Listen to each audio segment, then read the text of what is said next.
Hey guys, tonight we're traveling back, way back, to a time before emojis, email chains, or even carrier pigeons.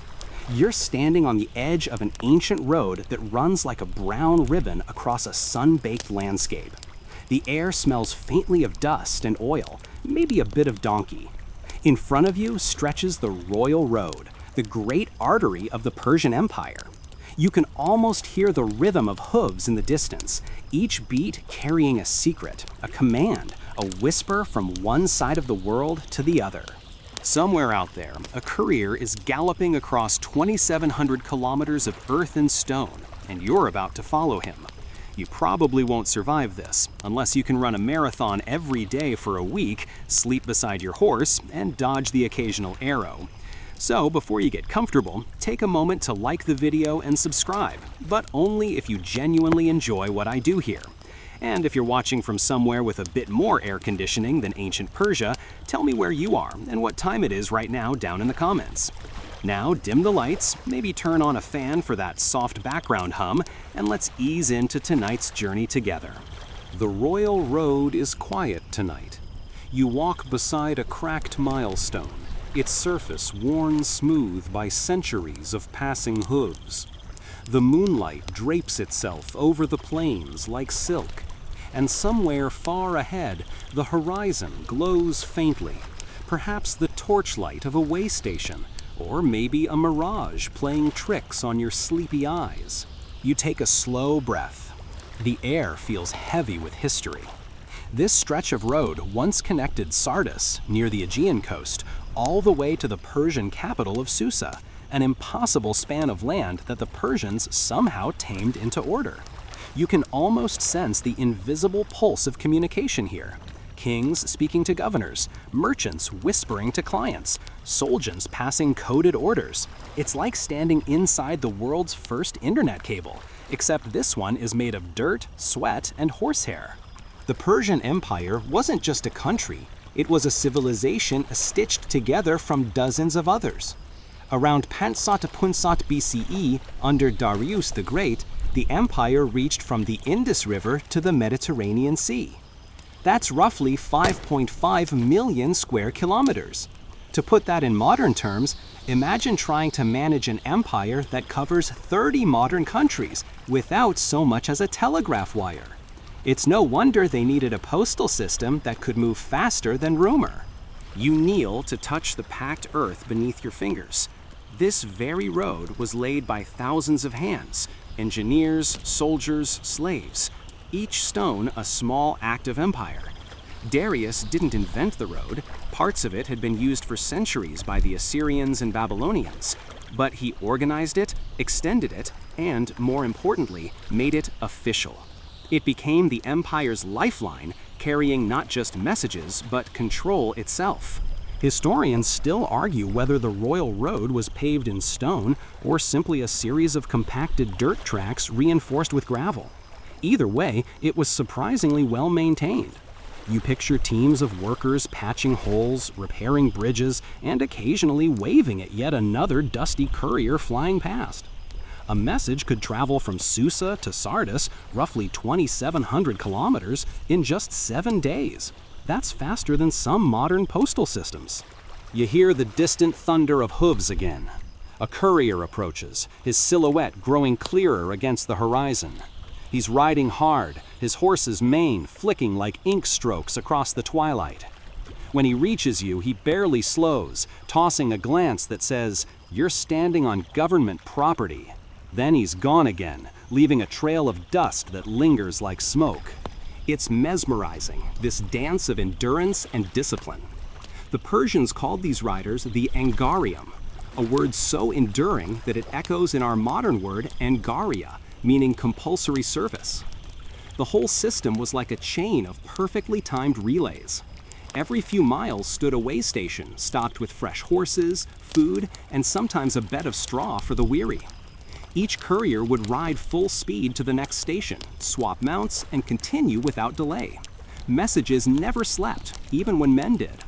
You walk a bit further and spot one of these way stations up ahead.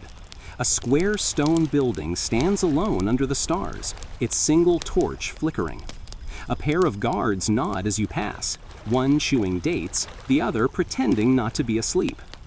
Inside, the faint smell of parchment and sweat fills the air.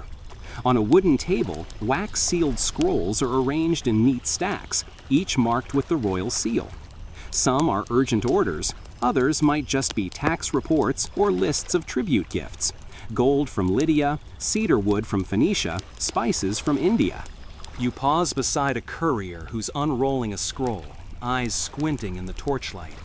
He probably can't read the words, most riders weren't literate, but he knows the marks that tell him where to go next. He mutters to himself, grabs a piece of dried meat, and gestures for a new horse. The stable boy brings out a black stallion, half asleep but still twitching with the instinct to run. Somewhere in the darkness, a voice recites the Persian equivalent of a pep talk. Neither snow, nor rain, nor heat, nor night shall stop these couriers from completing their appointed rounds. Sound familiar? Centuries later, that same motto would be borrowed by the U.S. Postal Service. The difference is, Persian couriers really meant it. You can't help but smile. There's something oddly comforting about this ancient efficiency. Every message mattered. Somewhere out there, a governor might be pacing nervously, waiting for a letter that will decide whether his province is rewarded or replaced. Somewhere else, a soldier's promotion is sealed in wax, and a merchant's life savings hinge on a note that simply says, "Shipment arrived safely." Of course, not everything was official. The couriers themselves traded gossip as much as messages. They were the living newsfeed of their time, spreading stories, rumors, and the occasional joke about Darius's beard. One fringe tidbit claims that some waystations even offered early versions of roadside entertainment, storytellers, musicians, and the occasional dice game to pass the night. Historians still debate whether that's true or just another traveler's exaggeration, but it's fun to imagine a weary courier humming along to a lute while waiting for dawn. You step outside again, the night cooler now. The Milky Way stretches above you, the same stars those couriers once followed when the torchlight failed. The royal road gleams faintly in the starlight, disappearing into darkness both ways. Somewhere beyond that horizon lies Sardis, where the Aegean waves lap at golden sands. And far behind you, Susa, the humming capital where Darius sits, perhaps sipping wine and dictating yet another royal command. You imagine what it must have felt like to stand in his court, scroll in hand, knowing that with a single stroke of the stylus, an empire would shift. Orders for armies, decrees on taxes, messages of diplomacy, all written in cuneiform on clay tablets or inked on parchment. Within hours, they would be handed to a courier, sealed, and sent galloping into the unknown. There's a kind of poetry in it. Messages moving faster than the news of the sender's death. Secrets crossing deserts before they're spoken aloud. The Persian postal system wasn't just about information, it was about presence. It allowed Darius to be everywhere at once, his will echoing through mountains and across seas. The empire's might wasn't its army or its gold, it was its ability to communicate. A warm wind rises, brushing sand across your face. You close your eyes and listen. The faint rhythm of hooves, the creak of saddles, the murmur of faraway voices. The royal road hums like a living thing beneath your feet. For a moment, it feels like time itself is passing you by, swift and unstoppable, just like those couriers. You take one last look down the road before you start walking again, your footsteps blending into the ancient heartbeat of the empire. The message continues, and so do you. Just another traveler in a world bound together by dust, determination, and the endless urge to stay connected. You keep walking, the night easing toward dawn. The horizon softens, and a faint line of pink begins to stretch across the sky like a brushstroke. The royal road seems endless ahead of you, each milestone half buried in sand, each turn whispering stories you haven't heard yet. You feel the weight of centuries pressing gently on your shoulders, and you realize that this road, this whole ingenious network, didn't appear overnight. It was born from ambition, first imagined by Cyrus the Great, and perfected by Darius, the empire's master organizer. You can almost picture Cyrus standing on a windswept hill, surveying the patchwork of conquered lands spread before him. It's around 550 BCE, and Persia is rising from a cluster of tribes into something formidable. Cyrus is not yet the Great, but he's thinking big. He's unified the Medes and the Persians, conquered Lydia, and toppled Babylon. The empire is growing faster than word can travel, and that's a problem. Messages from the capital might take months to reach the borders. By the time a governor receives an order, the situation might have already changed. Imagine trying to manage an empire like that, basically running a global business using only smoke signals and gossip. Cyrus, pragmatic as ever, starts laying the groundwork for something new, a consistent, dependable communication route. His empire needs arteries through which information can flow freely, keeping his authority alive even in distant provinces. The idea isn't entirely new. Earlier civilizations like the Assyrians had crude courier systems for royal use. But Cyrus takes it further. He envisions roads that are not just paths, but policy, state infrastructure designed to outlast the ruler himself. You step around a broken stone marker, half buried, its cuneiform inscription almost illegible. You run your fingers over the grooves, feeling the ghosts of administrative obsession. You can sense Cyrus's early vision here, the desire to connect, to organize, to hold the chaos of empire together with something more reliable than swords. Historians still argue whether Cyrus himself initiated the official postal system or merely laid its foundations. What's certain is that his successor, Darius I, the so-called shopkeeper king, turned that idea into a masterpiece of logistics. If Cyrus built the empire, Darius filed the paperwork. Darius was obsessed with order. He was the kind of ruler who probably had color-coded scrolls and alphabetized tribute lists. Under him, the Persian Empire wasn't just vast, it was structured. Provinces became satrapies, each with a governor, tax quotas, and, most importantly, direct lines of communication to the king. And communication, in Darius's eyes, was sacred. Without it, the empire would collapse like a tent without ropes. You can almost hear him dictating. Build roads, build stations, keep them staffed and guarded. And if a courier is late, ask why.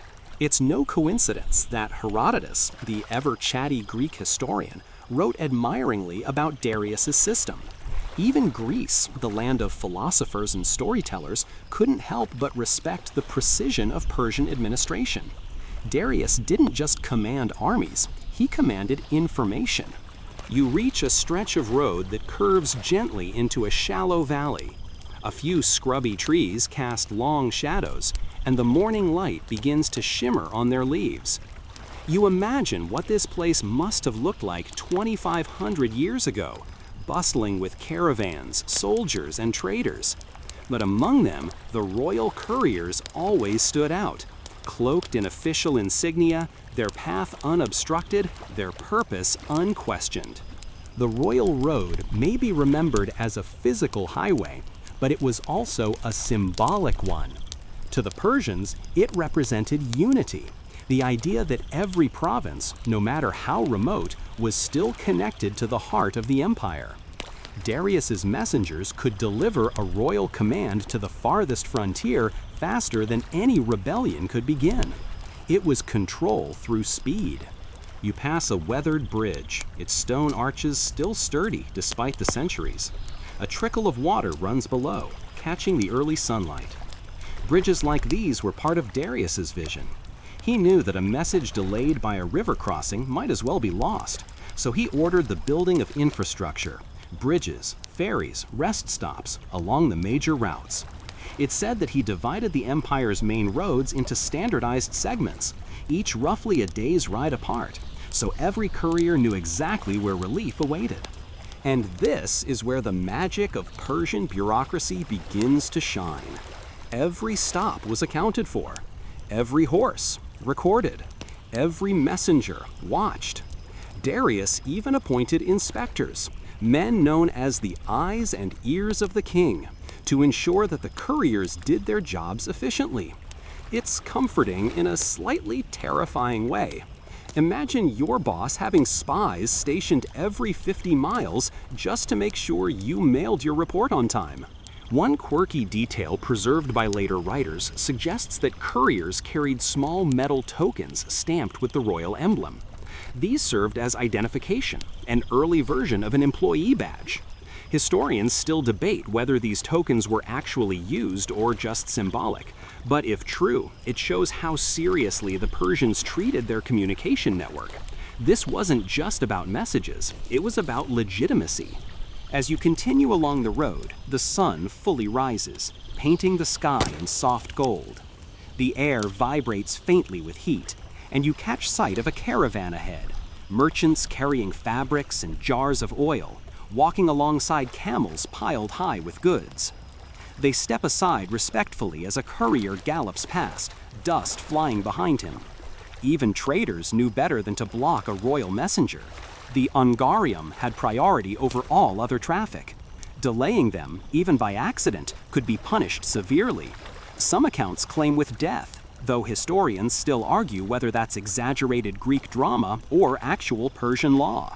Either way, you decide not to test it.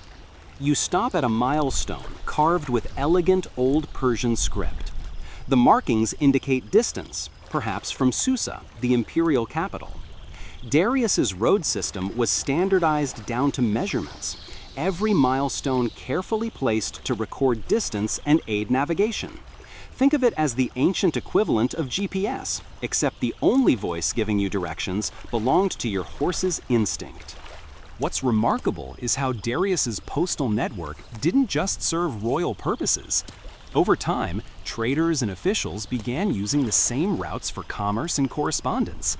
The empire's arteries pulsed with more than decrees. They carried culture, language, and ideas. One could argue that the Persian postal system was one of the earliest engines of globalization. You can almost picture a potter in Anatolia sending a small shipment eastward, his goods traveling along the same path as royal orders. There's something quietly beautiful about that. An empire that could have ruled purely through fear instead ruled partly through connection. Darius didn't just build walls, he built roads, and those roads whispered, "You belong to something larger." You sit by the side of the road for a moment, watching the play of light and dust. The hum of morning traffic grows. A donkey brays, a cart squeaks, a child laughs from somewhere unseen. It's all so ordinary, yet so extraordinary when you realize how organized it had to be. Behind this simple daily rhythm was an empire of clerks, engineers, and riders who made the impossible seem mundane. Then, somewhere between the whisper of wind and the creak of leather saddles, you hear the faintest echo of a hoofbeat, a rhythm so steady it almost sounds like a heartbeat. It's the sound of an empire keeping itself alive, message by message, mile by mile. You think of Cyrus, whose dream of unity first took shape on these plains. You think of Darius, who refined it into a masterpiece of order. And you wonder if either of them could have imagined how long their roads would last, not just physically, but conceptually. Long after Persia's power faded, long after its cities crumbled, the idea they build endures, that information is power and communication is the thread that binds civilization together. A soft breeze rises again, carrying the smell of dust and distant myrrh. You stand, brushing the sand from your hands. The sun is climbing, and ahead, the road bends toward another valley. You take a step forward, following in the tracks of the couriers who once linked a world with nothing more than courage, stamina, and an unbroken line of trust. The road stretches ahead, broad and unwavering, as if drawn by the hand of someone who never doubted a straight line. The early sun glimmers off patches of compacted gravel, and every step you take kicks up a little ghost of dust that drifts lazily into the morning air. The Royal Road. It sounds poetic, but walking it, you feel the raw practicality of it. It's not glamorous, it's functional. designed not for strolling poets, but for couriers who measure distance not in miles, but in heartbeats and horse strides. As you move, the terrain begins to shift. Rolling hills give way to open plains where the horizon feels impossibly far. You pass the remains of a milepost lying half toppled by the path, its surface engraved with faint old Persian script. These markers once appeared at regular intervals, every parasong or so, roughly 4 to 5 kilometers. Think of them as ancient speedometers, little reminders to keep the empire on time. Darius's engineers had calculated everything with the precision of an accountant with too much coffee. They didn't just want a road, they wanted consistency. The royal road had to be dependable, smooth enough for galloping horses, and sturdy enough for heavy carts. Each stretch between stations was measured and planned. Relay posts, called pyradazish by some scholars, stood like quiet sentinels every 20 to 30 kilometers. Inside, there'd be stables, scribes, spare saddles, and the eternal smell of boiled grain. You can almost hear the rhythm of it all, the snort of a horse, the clang of a bronze latch, the muffled thud of boots on packed earth. At dawn, a courier arrives, his horse drenched in sweat. By dusk, another sets off in the opposite direction. The system breathes in and out like a living thing. You pass a cluster of weathered stones, once the foundations of a waystation. You imagine its courtyard alive again, torches flickering, voices low, the shuffle of tired men exchanging quick greetings before collapsing into sleep. Maybe someone's boiling lentils over a clay stove, or another courier is patching a torn sandal. Each station was a world unto itself, a microcosm of the empire's efficiency and exhaustion. The Persians were proud of this infrastructure. One inscription, carved by order of Darius, boasts that no man was ever hindered on the road. Whether that's royal propaganda or a rare moment of truth, historians still argue. But one thing is certain, the system worked astonishingly well. Messages that might have taken 3 months by normal means could travel across the empire in just a week. That's faster than your modern postal delivery after a long weekend. You climb a small ridge and pause at the top. From here, you can see the road unraveling across the plain, a faint line cutting through brown and gold fields, vanishing into the haze. There's a kind of poetry in its simplicity. No decoration, no flourish, just an unbroken line of purpose. A caravan passes you from the opposite direction. Traders from Lydia, judging by their brightly patterned robes and the faint jingle of coins. One man nods politely, another offers you a fig. You accept. The fruit is dusty and sweet, its flavor like sunlight condensed. These traders rely on the same road as the couriers, their goods and gossip flowing along the empire's arteries. Gold, silk, spices, letters, rumors, they all travel together, inseparable. You can almost picture Darius smiling somewhere, knowing that even commerce itself now marches in rhythm with his administration. But the royal road wasn't just one road, it was the spine of a vast network. Branching paths linked it to distant cities, Persepolis, Babylon, Ecbatana. Each connection was another thread in the imperial web, binding farmers and nobles, soldiers and priests. Communication made the empire feel smaller, more intimate, even though it was the largest the world had ever seen. And that's the quiet genius of it, the illusion of proximity. A satrap in Sardis might feel as though the King of Kings were just one message away. In truth, he was still thousands of kilometers distant, but the road made him present.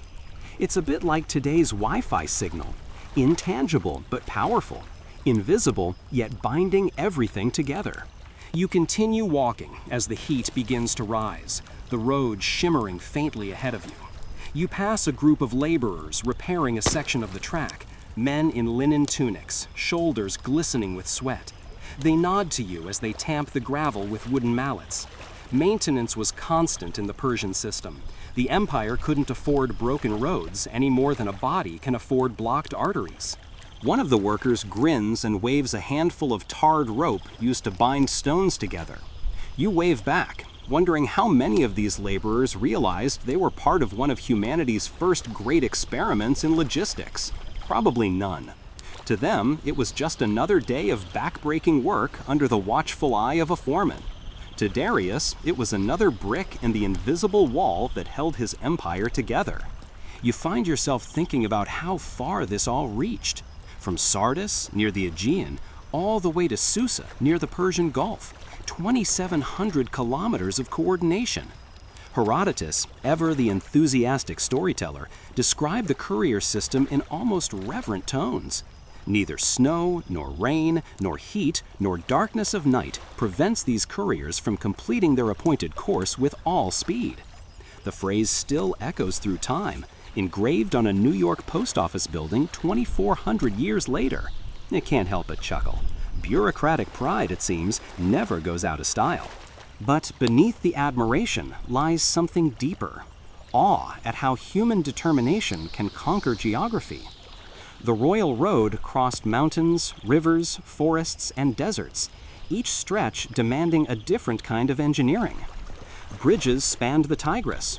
Ferries crossed smaller rivers. In dry regions, wells were dug along the route to keep men and horses alive. The empire's map was dotted with ingenuity. There's a faint hum of insects in the air as you walk. The road begins to descend into a narrow pass flanked by steep hills.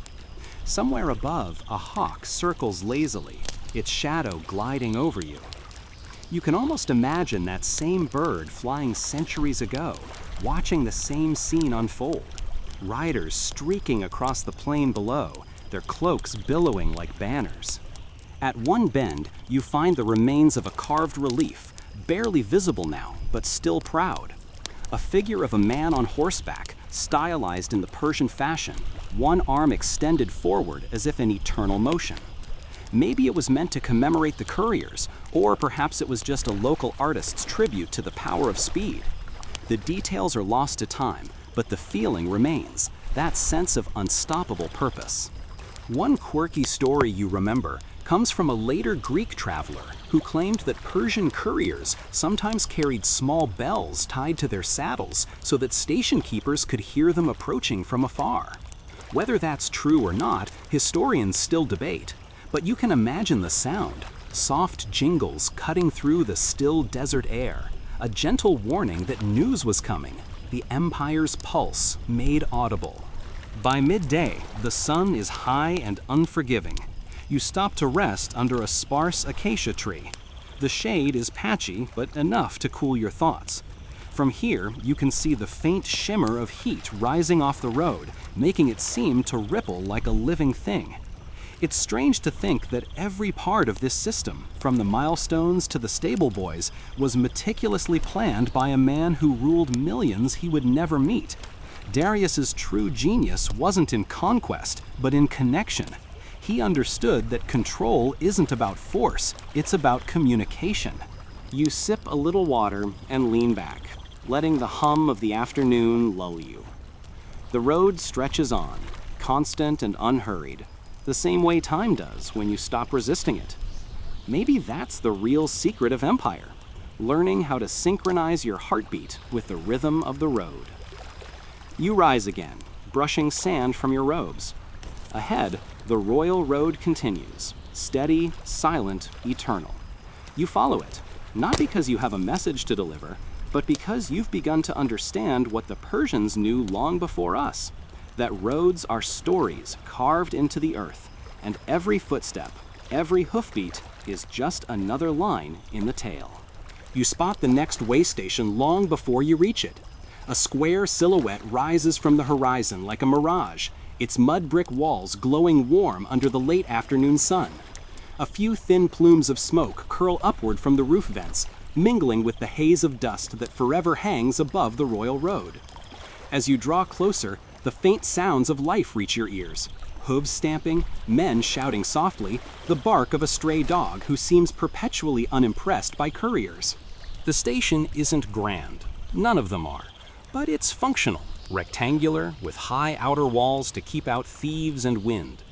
You step through a wooden gate that creaks as though it remembers every courier who's ever passed through. Inside, the air smells of hay, sweat, and lamp oil, the official perfume of the Persian road system. You pause just inside the gate, taking in the small courtyard. To your left, a row of stables, their doors half open. Inside, horses stamp and snort, their eyes bright and alert despite the miles behind them. A young stable hand, barely old enough to shave, moves briskly between them, brushing one, feeding another, tightening a leather strap with practiced rhythm. Every motion is routine, almost sacred. These animals are the backbone of the Empire's communication, and everyone here knows it. A courier dismounts in front of you, his cloak streaked with road dust, his beard stiff with salt. His horse looks equally spent, foam crusting around its mouth. Before the rider's boots even hit the ground, another man appears from the doorway with a fresh horse already saddled. There's no small talk, no wasted movement, only efficiency. The rider pulls a wax-sealed scroll from a pouch on his belt and hands it to the station clerk, who bows slightly, receives it with both hands, and disappears inside. You follow, quietly curious. Inside the main building, the air is thick with parchment, oil smoke, and the faint smell of lentil stew simmering somewhere unseen. The room is dim, lit by narrow windows and a row of flickering oil lamps that cast shadows across wooden tables stacked with scrolls. The clerk, middle-aged, wiry, and carrying the eternal expression of a man who's seen too many urgent letters, sits behind a wide desk. He breaks the courier's seal, scans the contents briefly, and notes the destination on a clay tablet beside him. Then, without hesitation, he reseals it with fresh wax, presses the royal emblem into place, and adds it to a bundle ready for the next rider. The process takes less than a minute. Speed is everything. You lean closer, fascinated by the rhythm of it all, the quiet choreography of empire. The clerk's fingers move swiftly, almost elegantly. He murmurs under his breath, checking names, times, distances. To him, this isn't just paperwork, it's the pulse of Persia itself. Every message that passes through his hands is another heartbeat in the chest of a giant. On the far wall, a map hangs, inked onto tanned leather. You recognize the outline of the empire, stretching from the Indus River to the Aegean Sea. Thin black lines crisscross it, connecting dots that represent stations like this one. It's not just geography, it's logistics. You can almost imagine Darius himself standing over a version of this map, tracing routes with his finger, plotting efficiency like a general planning a campaign. The courier, now relieved of his message, slumps onto a stool in the corner. A bowl of lentil stew appears in front of him as if by magic, followed by a clay cup of watered wine. He eats without speaking, gaze fixed somewhere far away, perhaps already thinking about the next stretch of road. You sit nearby, feeling the warmth of the fire that flickers in the hearth. The walls around you hum faintly with the echo of countless voices, countless dispatches whispered or shouted or sealed in silence. You can't help but notice how everyone here moves with quiet purpose. Even the cook, stirring a pot in the corner, hums softly as though marking time to the endless relay of couriers. There's a sense of belonging, of routine, almost comfort. For many workers, these waystations are home. They rarely leave, living in the rhythm of arrivals and departures, each day identical yet vital. Every worker, from courier to clerk, was technically a servant of the king. Their wages, food, and shelter were provided by the state, and their duty was sacred. The Persian kings didn't rely on goodwill, they relied on structure. This was empire as bureaucracy, a machine of people and horses. And yet, despite the discipline, there are moments of humanity here. You catch a glimpse of a scribe playfully balancing a reed stylus on his nose, while another courier laughs softly. Two horses nuzzle each other, their tails flicking in rhythm. Even in the empire's most efficient outpost, life refuses to be entirely mechanical. As evening deepens, the light outside softens to amber. The gates open again, and a new rider thunders in. A younger man, breathless, cloak whipping behind him. The stable boy rushes forward, exchanging the weary horse for a fresh one in a seamless motion. The clerk emerges from his desk, accepts the scroll, And within minutes, the young courier is off again, hooves striking sparks from the hard-packed earth. The entire stop takes less time than it takes you to finish a yawn. You wander back outside and lean against the wall, watching the last of the daylight fade. The station settles into a kind of calm hum. Horses chewing, fire crackling, the occasional soft laugh. In the distance, you hear the faint cry of a night bird. The desert wind cools your face, carrying with it the scent of smoke and hay. You think about how this quiet little post, lost in a sea of sand, holds the empire together. Every decree from the king, every report from a governor, every trade agreement, love letter, or battle order, all of it passes through hands like these. You realize that civilization, at its core, depends less on warriors and more on messengers. One fringe story you remember tells of a particular courier, half legend, half rumor, who was said to have ridden from Susa to Sardis in under 6 days. Impossible, most historians say. The horses would have collapsed, the man would have too. Yet the story persisted, told by campfires and scribes alike. Some say it was a boastful myth, others a misunderstood record. Historians still argue whether it's even physically possible. But as you stand here, watching the flicker of torches and the endless rhythm of riders, you find yourself wanting to believe it. After all, the Persian postal system itself was once an impossible idea. A soft bell rings from inside the station. Shift change. 2 tired attendants emerge, stretching their backs. They nod to you politely before taking up positions by the gate. For a moment, the entire station feels like it exhales, a brief pause in the constant motion. The stars begin to appear, one by one, like sparks from a celestial forge. You close your eyes and listen. Somewhere down the road, a courier rides through the darkness, carrying news that might change lives, or maybe just a dull tax report.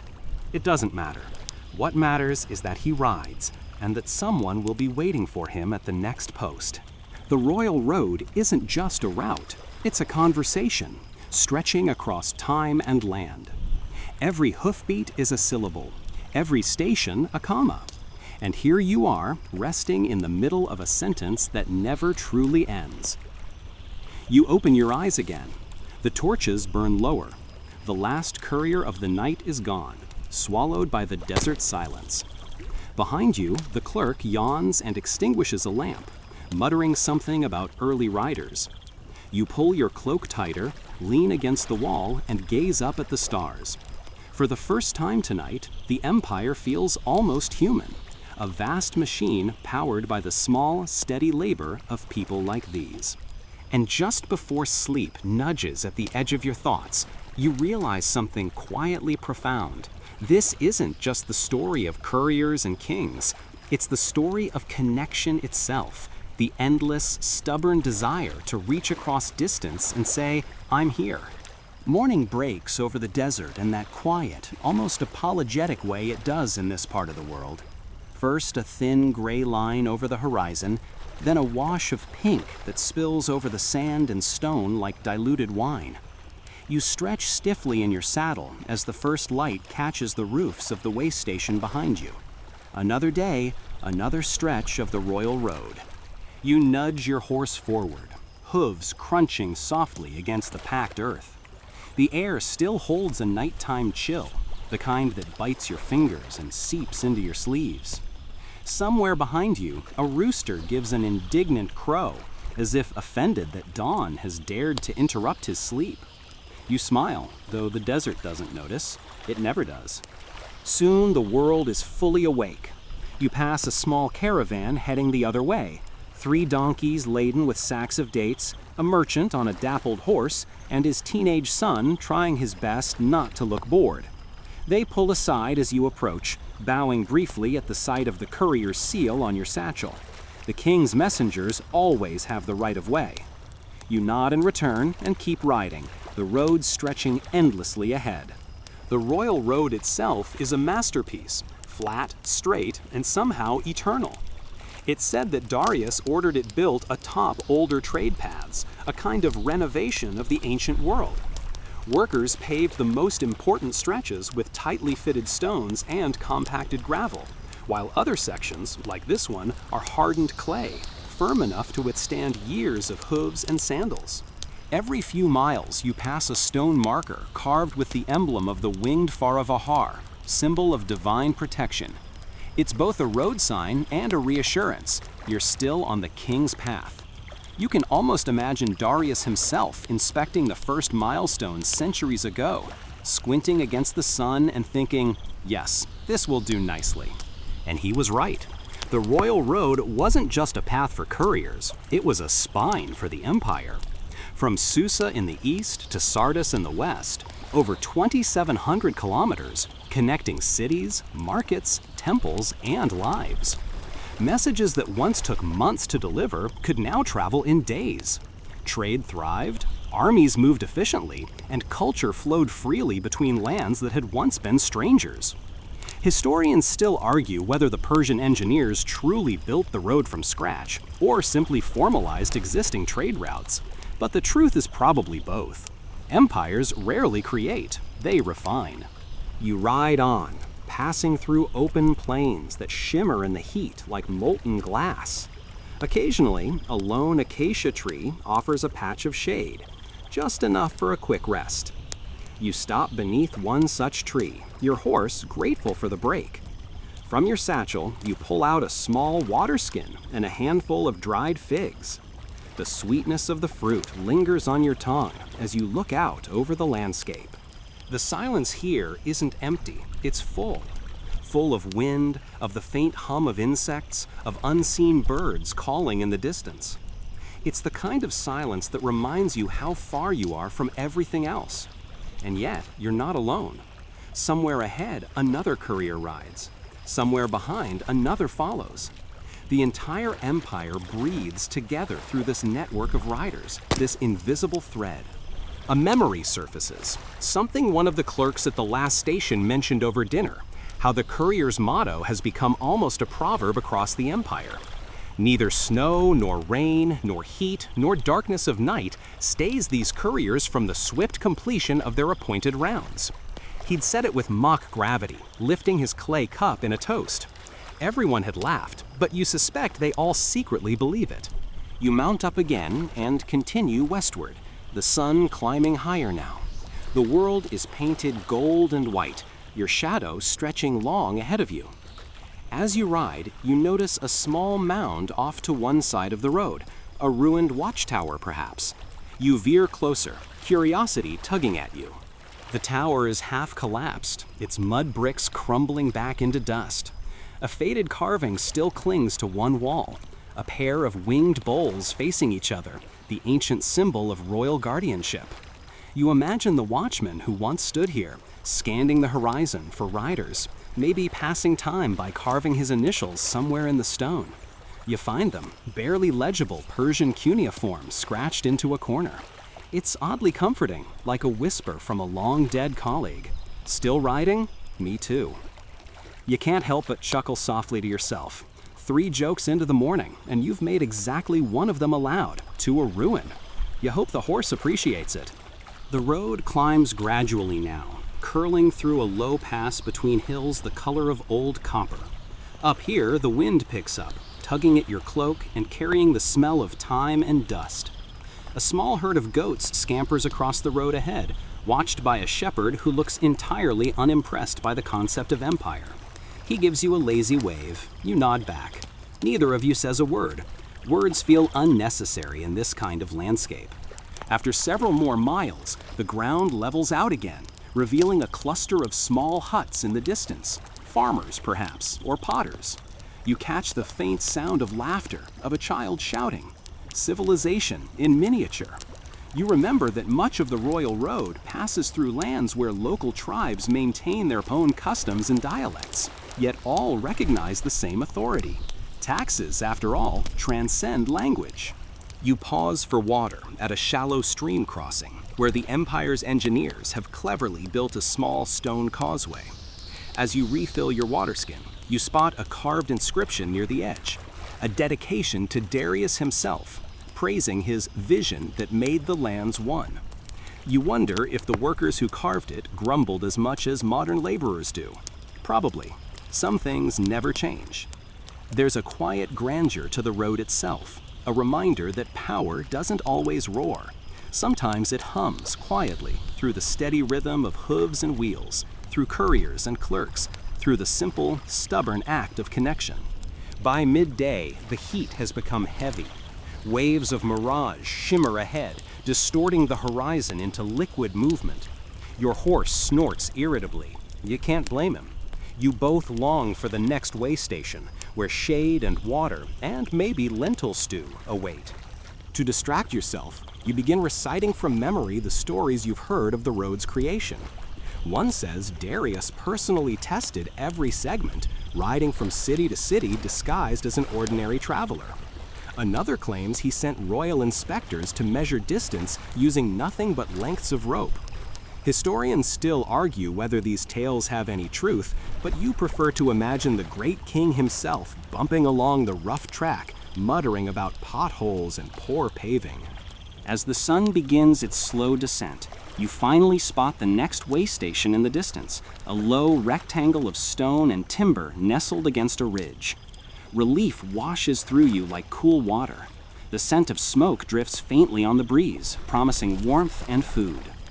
When you arrive, a young scribe greets you at the gate, bowing politely. "News from Susa?" he asks.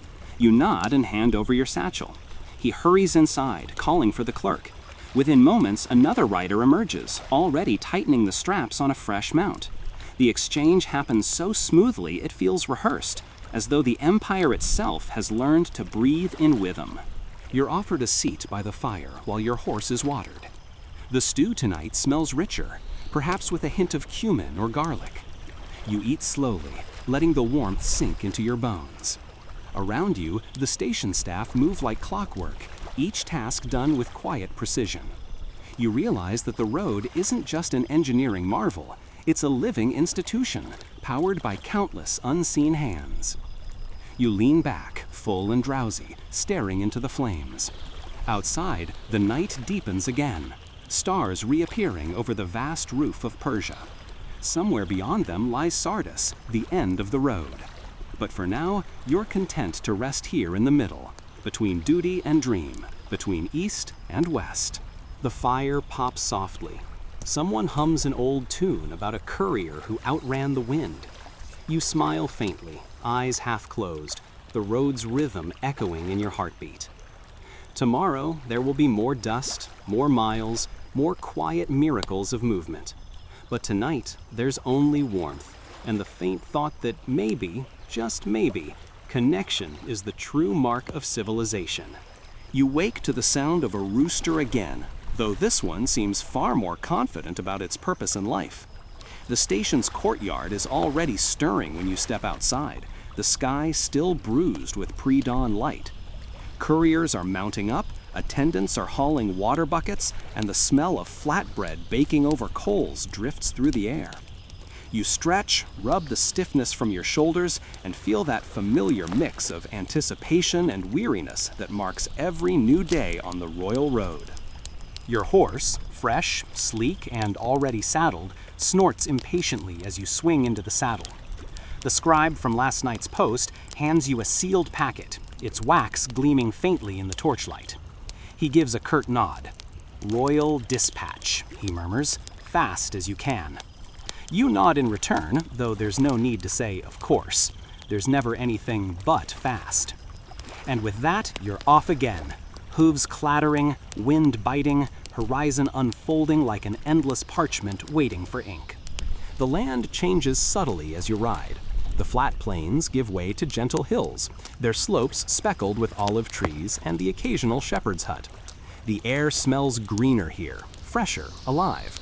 You pass small villages tucked into folds of land, their mud brick houses arranged around wells and shaded courtyards. Children pause in their chores to wave at you, and a few dogs give chase for the sheer sport of it. You grin and let them feel victorious for a few seconds before your horse easily outpaces them. You begin to notice that each region of the empire leaves its own signature along the road. Here, the way stations are built not of clay, but of stone, fitted tightly without mortar, a local technique that has weathered centuries. In the next region, roofs might be thatched instead of tiled. The empire is vast, but the royal road ties it all together like a thread through a patchwork quilt.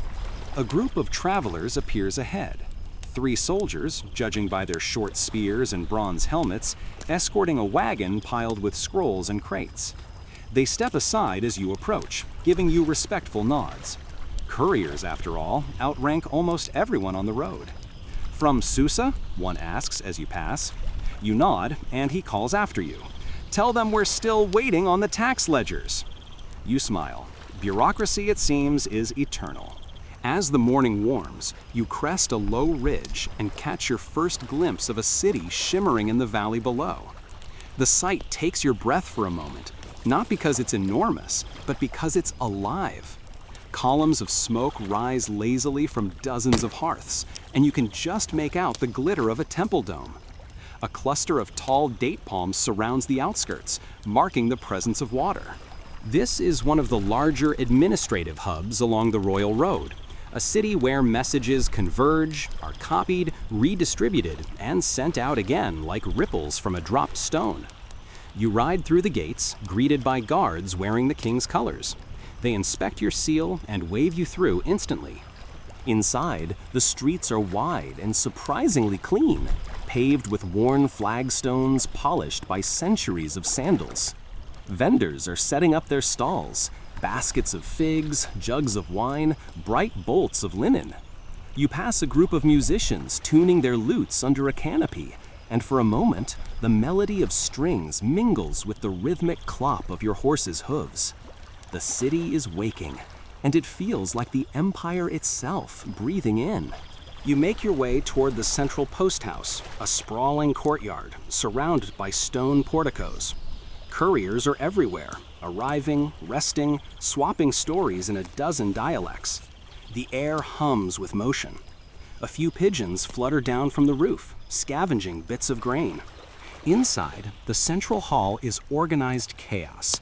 Scribes sit at long tables, copying messages by lamplight. The scratching of styluses on parchment is constant, a soft, hypnotic sound that reminds you of rain on rooftops. Each courier's dispatch is logged, duplicated, and archived before being passed to the next rider in line. It's said that the Persians were among the first to systematize information like this, creating what might be the ancient world's first bureaucratic network. You hand your dispatch to the chief clerk, a thin man with ink-stained fingers and the distracted air of someone who hasn't slept properly since Cyrus the Great was a teenager. He glances at the seal, nods approvingly, and gestures to a waiting scribe. "Urgent, Sardis." The scribe nods, breaks the seal, reads quickly, and begins rewriting the message onto fresh parchment. You watch as the original scroll is placed into an archive chest, a wooden box carved with the royal emblem. Copies will be sent out in multiple directions, ensuring that if one rider falls or one post burns, the word still reaches its destination. Redundancy, it turns out, is not a modern invention. As you wait, an older courier joins you, leaning casually against a pillar. His cloak is patched, his beard silvered with dust. "How far you come from?" he asks. "Susa," you answer. He whistles softly. "Then you've earned that stew tonight." You laugh. "If they haven't burned it again." He chuckles. "They always burn it. Tradition, I think." The two of you share a quiet camaraderie, born of endless miles and shared discomfort. He tells you a story about a postmaster who once fell asleep on the job and woke to find every horse in his stable gone. They say he had to walk to the next station to report it. By the time he got there, the thieves had already sent his own report ahead of him. You nearly choke laughing. "You're making that up." He shrugs, smiling. "Maybe. Historians still argue whether it's true." When your fresh dispatch is ready, you thank the clerk and head for the gate again. The older courier waves lazily after you, already settling down for his meal. You can't help but envy his pace, steady, unhurried. You, on the other hand, still have miles to go before nightfall. As you leave the city, you pass the Royal Messenger Monument near the gate, a tall pillar inscribed with words of thanks from Darius himself. The letters are worn, but still legible. The king is strong because his word is swift. You trace the grooves lightly with your fingers, feeling the permanence of it. Words may fade, but stone remembers. Beyond the city, the land opens into fields of barley swaying in the wind, their color shifting from green to gold as the sun moves overhead. Farmers bend to their work, and oxen pull slow furrows through the earth. You can smell the harvest in the air, warm, dusty, sweet. A gentle thought crosses your mind. How many messages, royal decrees, love letters, and mundane orders have depended on this road, on couriers like you, on horses like yours, on every small unseen gesture that keeps an empire running? It's strangely humbling. Civilization, it turns out, is just a series of people doing their jobs really, really well. The day stretches onward, the rhythm of hooves steady as a heartbeat. Occasionally, a hawk circles overhead, its shadow gliding across the road. You wonder what messages the bird might carry, if it could. Probably fewer typos. Late afternoon finds you climbing another rise, the horizon glowing orange. In the distance, the next station waits, small, square, familiar. You feel both relief and inevitability. Another stop, another exchange, another link in the endless chain. As you ride in, a young apprentice runs to take your reins. The smell of cooking drifts out from inside. Burnt lentils again, of course. You laugh quietly to yourself. Some traditions, it seems, are immortal. Inside, the clerk greets you by name this time. Word of your long route has clearly traveled ahead. "You're making good time," he says, impressed. "The king would be pleased." You smile, accepting the bowl of stew he offers. Then let's hope he's also a fan of overcooked lentils. The clerk grins. Ah, the true taste of empire. You sit, spoon in hand, staring into the firelight. The flames dance softly, their warmth blending with the rhythmic sound of horses shifting in their stalls. The road hums faintly in the distance, a living thing, never quite still. Somewhere in the dark, another courier is already riding, carrying a message that began as a scratch of ink in this very room. The thought feels strangely comforting, like knowing the world continues to turn even while you rest. You eat slowly, your body grateful for the pause. Tomorrow, there will be more miles, more milestones, more conversations with wind and dust. But for tonight, you are exactly where you need to be. One small, steady part of a grand design that somehow manages to feel deeply human. You wake to the clatter of hooves outside the waystation gate and the soft murmur of voices exchanging urgent words in the early light. The scent of damp earth lingers in the air, rare and precious here, because sometime in the night it rained. Not much, but enough to darken the road and leave small puddles that catch the sunrise like mirrors. The sky above is a pale lavender, and somewhere beyond the walls, you can hear a hawk crying into the new day. You stretch, feeling that familiar ache from the saddle settle into your shoulders. Someone hands you a small loaf of barley bread, still warm from the oven, and a cup of watered wine. It's not exactly breakfast at the palace, but it does the job. The stable hands are already bustling, cleaning the hooves of the next round of horses, brushing their manes, checking saddles and straps with precision that borders on devotion. You take a slow sip of wine and glance down the road you'll soon be traveling. This stretch, the clerk told you last night, is among the most rugged, winding through mountain foothills where the wind never quite stops blowing.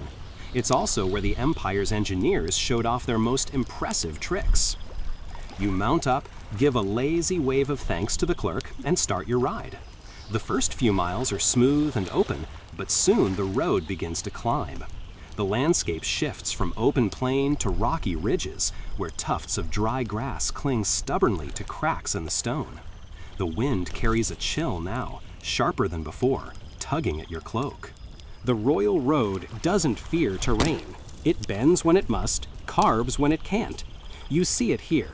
Sections of the route cut straight through solid rock, the walls smoothed and chiseled by hands that likely never saw the messages that would one day speed along their work. In some places, narrow bridges of wood and stone cross ravines, supported by arches that seem almost too delicate to hold. And yet, they've stood for centuries.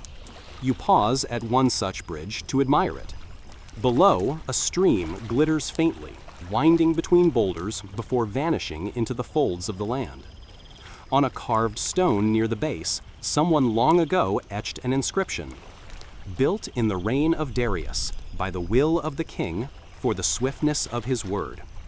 You trace the letters with your finger, feeling the grooves cool and deep beneath the pad of your thumb. You can almost imagine the masons setting those stones, perhaps grumbling about the wind, unaware that their handiwork would outlive dynasties. Historians still argue whether this bridge, known in later writings as the King's Crossing, was built in one continuous effort or in stages by local satraps. You, however, prefer to believe it was one great project, the kind of empire-scale ambition that makes history itself take notice. After all, if you're going to build something to last millennia, it might as well make future scholars argue. You cross slowly, your horse's hooves echoing against the planks. The view stretches endlessly in every direction, rolling hills to the west, blue-gray mountains to the east. Somewhere out there, the road continues, unseen but certain. It's a strangely humbling moment. For all your motion, all your effort, you are just one rider in an unbroken chain of riders, each carrying their small piece of meaning across the vastness. A gust of wind nearly steals your cloak, and you mutter something about the gods having poor aim when throwing weather. The horse flicks its ears in agreement, or possibly annoyance. Either way, you decide that counts as shared understanding. As the day wears on, the road narrows between steep slopes. The waystation markers become less frequent, but each one you pass feels like a small victory. Occasionally, you see traces of past travelers, hoofprints hardened in the clay, a discarded sandal strap, a broken wagon wheel half buried in dust. Every fragment tells a story, though none loud enough for you to hear clearly. At midday, you stop at a rest post, a smaller cousin of the full waystations. Just a roofed shelter, a trough for water, and a small storehouse for grain. There's no staff here, just a clay tablet listing distances to the nearest stations, and a carved relief of Ahura Mazda, the Zoroastrian god of light, watching over travelers. You tie your horse, share a handful of dried apricots, and take in the silence. This part of the empire feels older, more ancient even than the empire itself. The rocks, the wind, the distant mountains, they've seen kingdoms rise and fall long before Persia's banners waved over them. You can't help but wonder what this land will see after the road is gone. It's a curious thought, and one you quickly chase away. Not because it's uncomfortable, but because it's too large. You're not here to contemplate eternity, you're here to make good time. So you mount again and press on. A few hours later, you reach a narrow gorge where the road curves sharply. The cliffs loom high on either side, and your voice echoes softly if you speak aloud. You test this theory by muttering a joke about the royal accountants, and the rocks kindly repeat it back with perfect sarcasm. As the path widens again, you encounter another courier coming from the opposite direction. You both slow your mounts and exchange nods. His cloak is dust-streaked, his face weathered. "How's the road ahead?" you ask. He grins. "Mostly uphill. Also, the stew at the next post? Burned." You groan. "Of course it is." He chuckles, lifts a hand in farewell, and rides off into the sunlight, his silhouette soon lost in the glare. By late afternoon, you reach a high plateau, and the world opens up before you in breathtaking clarity. You can see for miles, the winding thread of the road below, tiny figures of travelers moving like ants, and far off, the faint glimmer of another settlement. The wind here smells of stone and sky. You pause to rest and pull your cloak tighter. It's cooler now, the light softer, the colors of the landscape turning from gold to bronze. You feel a strange sense of pride pride in the road, in the empire, in the sheer improbable endurance of human ambition. One peculiar legend comes to mind. Some say that Darius himself, disguised as a commoner, once traveled this very section of the road to test his system firsthand. According to the story, he arrived at a station so quickly that the staff, not recognizing him, scolded him for overworking the horses. He supposedly laughed and rewarded them for their honesty. Historians still argue whether the tale ever happened, but you find it oddly endearing. There's something comforting about imagining a king who worried about postal efficiency. The sun sinks lower, staining the cliffs in shades of amber and crimson. You ride on, the air crisp and still. At last, as twilight gathers, you spot the next way station, nestled against a cliffside, half hidden by rock. Smoke rises from its chimney, and the faint smell of stew, hopefully not burned this time, drifts toward you. You dismount, patting your horse's neck in thanks, and hand the reins to a waiting stable boy. Inside, the warmth is immediate. Firelight flickering on stone walls, the sound of laughter, the comforting murmur of human voices. You settle near the hearth, bowl in hand, and feel the fatigue of the day melt away. Around you, other couriers trade quiet stories. One describes seeing snow for the first time on the northern route. Another swears he delivered a message to a satrap who was already dead, a ghostly errand perhaps. You just listen, smiling faintly. The fire crackles. The world beyond the walls fades into darkness. Somewhere out there, the royal road stretches on, through mountains and plains, through deserts and forests, its steady rhythm linking every voice, every hand, every thought. You close your eyes for a moment and imagine the empire as a vast heartbeat, pulsing quietly through time. It's enough to make even the wind seem to whisper, "Keep going." The next morning, when you step outside the way station, dawn has just begun to touch the cliffs in pale gold. The air is thin and cold at this altitude, but incredibly clean. You can almost taste the stone and sunlight mixed together. Far below, the plains you crossed 2 days ago are lost in a faint haze, like a memory. You tighten your cloak, thank the stablemaster for the fresh horse, and begin another day's journey. This part of the Royal Road is known to couriers as the Spine, because it follows the ridgeline of the mountains before descending again into the fertile valleys of the heartland. The road is narrower here, but its construction is astonishing. Stone retaining walls rise to hold the edges against collapse, and the surface under your horse's hooves feels impossibly smooth, laid with layers of crushed gravel and baked clay, a technique that engineers later in Rome would claim to have invented. The road winds along cliffs that drop sharply into shadowed ravines. Eagles wheel overhead. Occasionally, you pass a shrine, a small alcove cut into the rock, holding an offering bowl, perhaps a few coins, or the remains of burned incense. Most are dedicated to Ahura Mazda, but a few bear older symbols, sun discs, carved serpents, and winged lions from forgotten faiths that predate the empire. You stop at one such shrine and dismount to stretch your legs. Someone has recently placed a small clay figure there, a simple human shape, arms open as if in greeting. You touch the figure lightly and whisper a traveler's prayer. The wind sighs down the gorge in reply. When you resume your journey, the light has grown stronger, painting the stones in shades of bronze and amber. The air is filled with the dry, ringing sound of insects. Every so often, you see other travelers, a merchant caravan with loaded donkeys, a band of soldiers escorting a tax collector, a small group of priests traveling to a new fire temple. Everyone moves at their own pace, but always in the same direction, like tributaries feeding into the same river. At midday, you stop at a lookout post, a small fortress perched above the road. 2 guards in leather and bronze greet you. Their faces are tanned and weathered, and they wear the insignia of the king's messengers on their belts, marking them as trusted watchers of the route.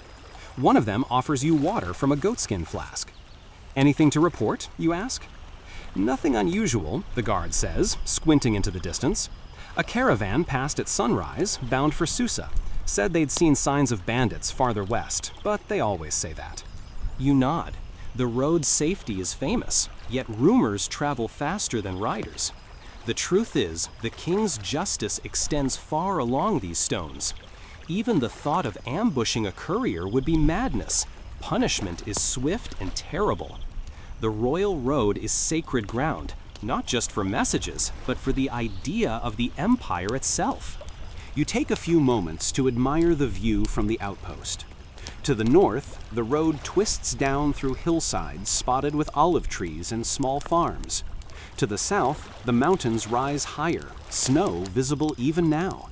You can almost trace the path ahead in your mind. The descent into the Lydian plains, the final stretch toward Sardis, the western terminus of your journey. But first, there is still much road to travel. You thank the guards, mount again, and begin the long descent. The path narrows at first, curving back and forth in switchbacks carved deep into the rock. Below, the land opens like a vast tapestry. Fields divided by irrigation canals, tiny villages clustering near rivers, herds of cattle moving like slow shadows across the grass. Halfway down, you encounter a group of workers repairing a damaged section of road. Their tools, bronze picks, stone hammers, wooden levers, clatter rhythmically against the rock. The foreman waves as you pass, his face streaked with dust. "Mind her horse," he calls, "loose stones."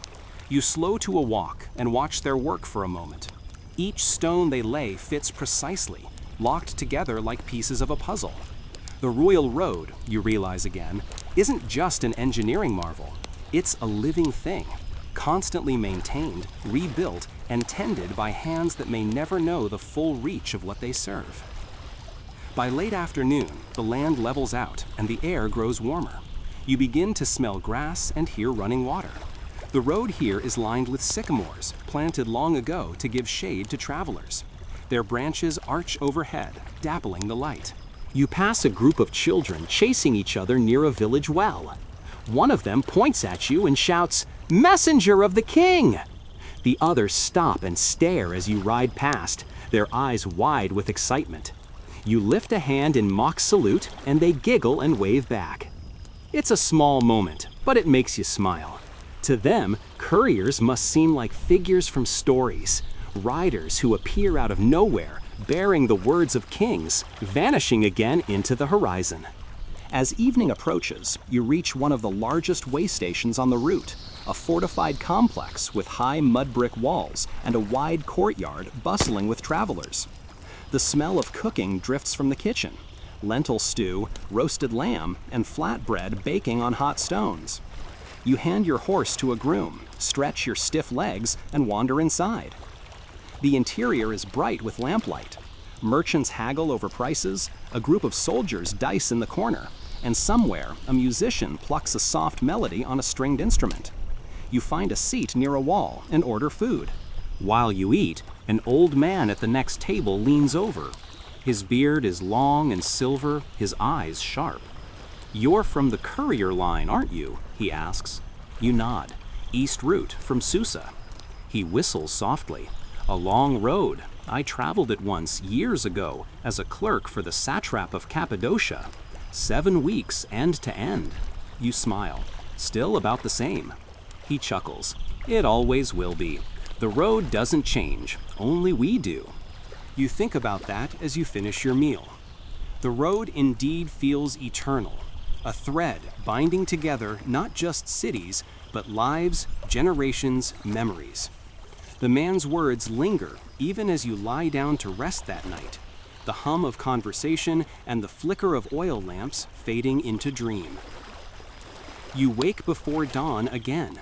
The last leg of your journey lies ahead, a gentle ride through rolling plains towards Sardis, where the royal road ends. As you leave the station, mist clings low over the ground. Birds stir in the sycamores. By mid-morning, you see the city in the distance, Sardis, capital of ancient Lydia, its acropolis rising above the plain like a crown of stone. The road leads straight to its gate, where soldiers stand watch and merchants crowd the entryway with their goods. As you approach, you slow your horse and take a long look behind you. The line of the royal road stretches eastward until it disappears into the haze. 2,700 kilometers of dust, stone, and memory. Every mile of it built so that a message, a command, a thought could cross an empire in a matter of days. You think of all the people who make it work. The stable boys, the builders, the guards, the clerks marking tablets at each stop. Without them, the empire's voice would fall silent. And you, one small courier among thousands, are part of that great living system. You ride through the gate. The guards salute. A scribe takes your sealed packet and marks your arrival on a clay tablet with a quick, practiced stroke of his stylus. "Message received," he says, bowing slightly, "from Susa to Sardis, 17 days. You allow yourself a quiet smile. The king will be pleased. When you step outside the city gate again, the wind from the west carries the scent of the sea. You've never seen it before. A horizon that isn't made of sand or stone, but endless water. For a moment, you just stand there, breathing it in. The royal road ends here, but the world beyond it, that stretches on forever. The road does not rest, even when you do. By the time you take another breath of that salt-tinged air in Sardis, someone far to the east has already mounted a horse at dawn, another relay beginning. The rhythm is endless, hooves, dust, parchment, and purpose. You wake early again, not because anyone commands it, but because the road itself seems to whisper, "Keep moving." You leave the safety of Sardis behind and turn eastward once more, toward the vast open lands that stretch between the mountains and the desert.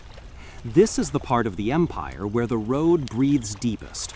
The terrain changes constantly.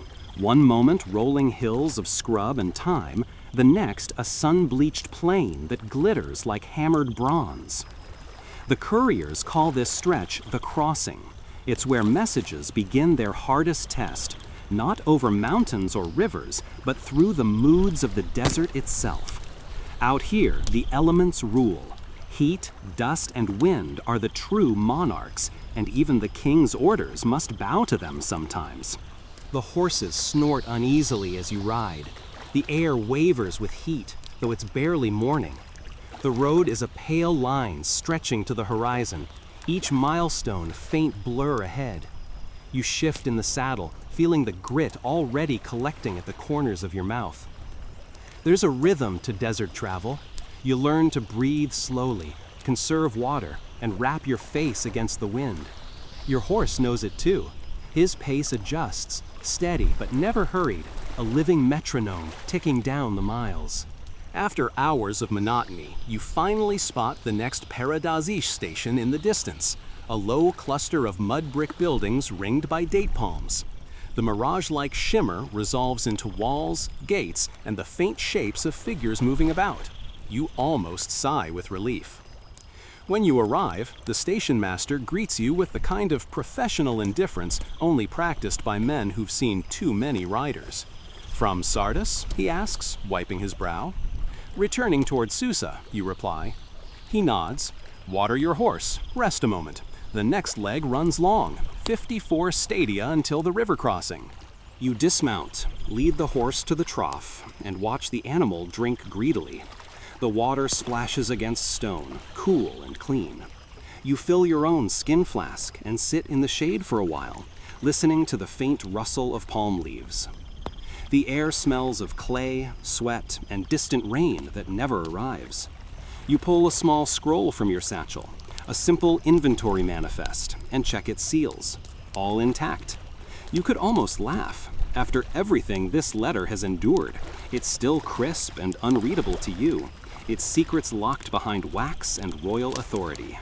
The station master joins you, offering a handful of dates. "They say the road here was built before Darius," he remarks, "that some parts follow even older caravan trails." You nod.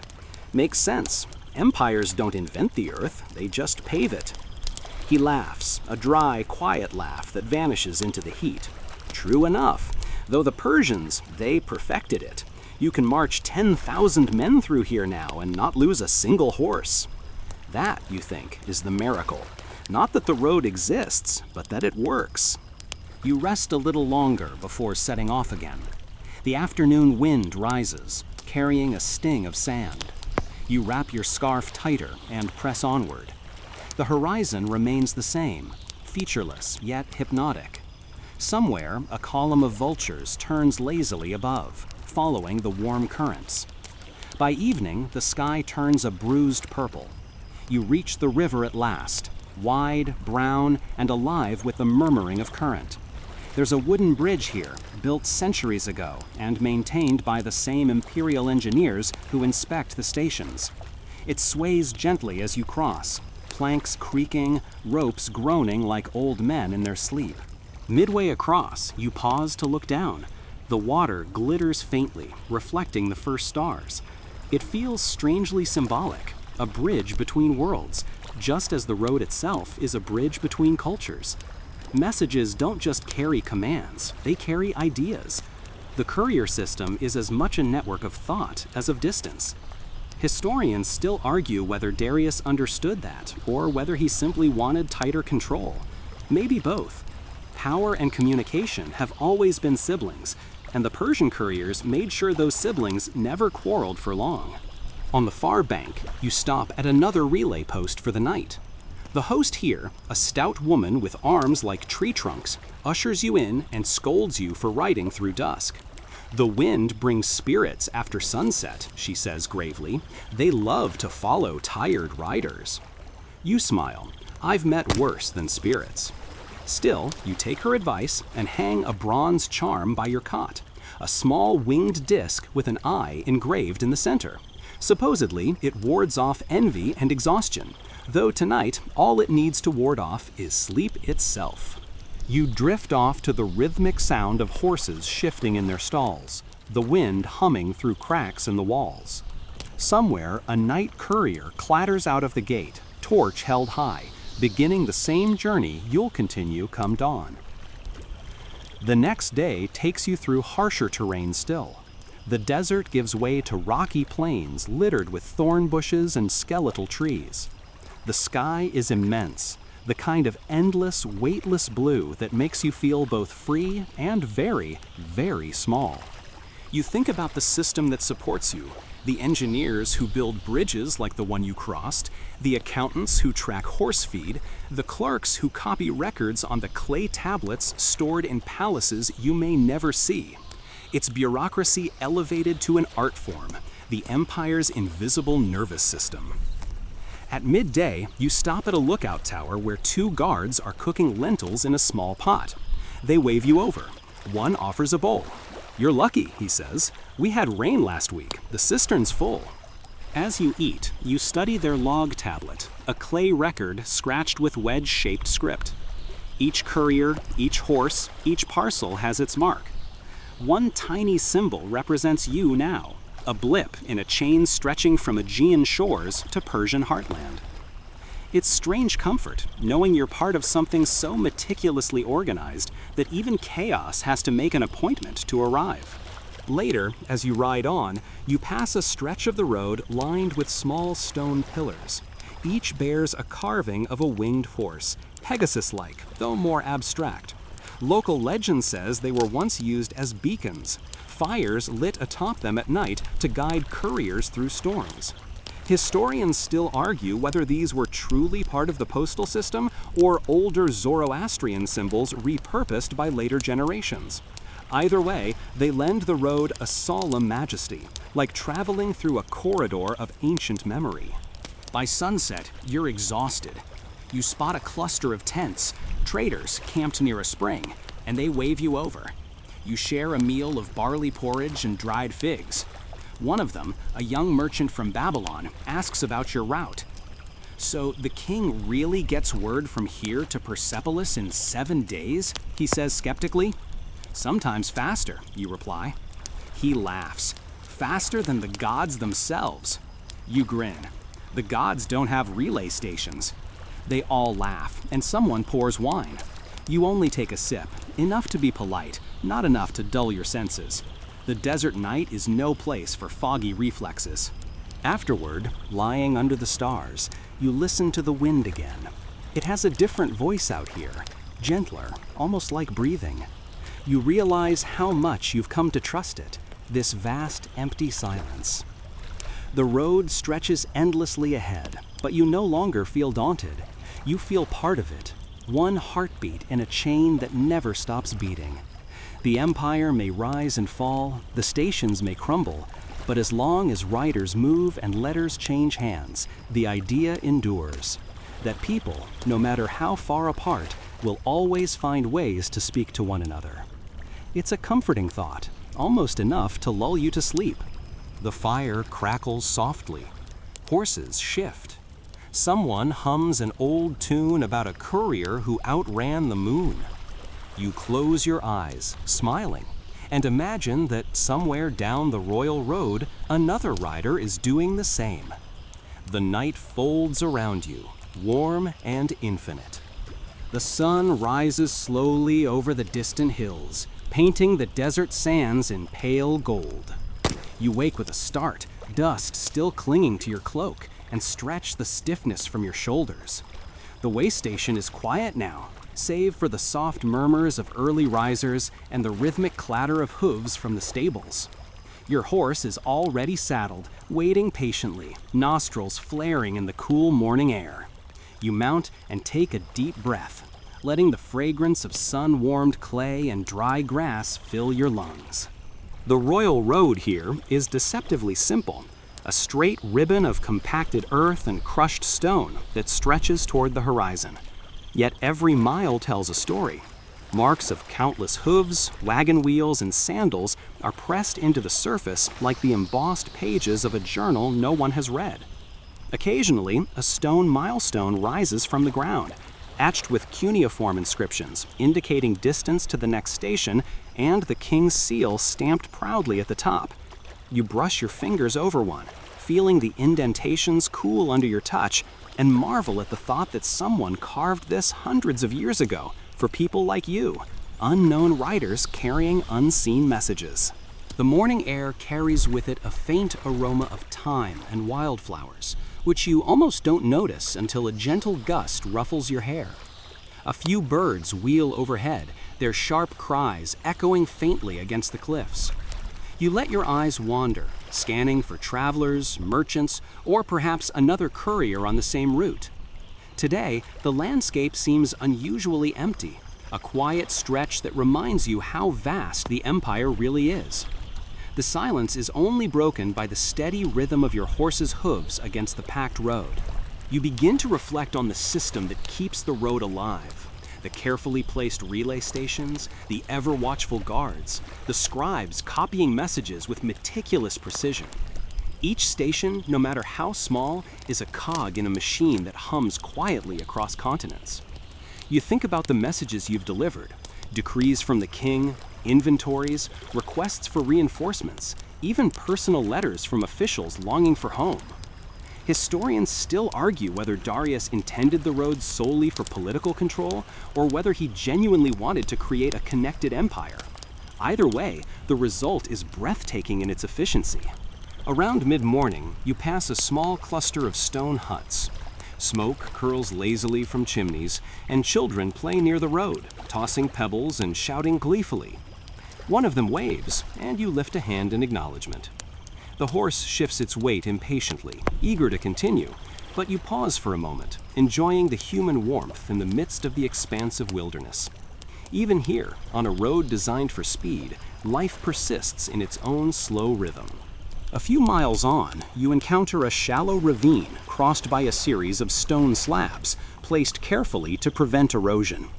You slow your horse as you cross, listening to the faint trickle of water below. It's remarkable how the Persian engineers accounted for every obstacle, ensuring that neither rain nor flood could stop the relentless march of messages. Some scholars still debate whether these methods were perfected over decades or learned from older civilizations.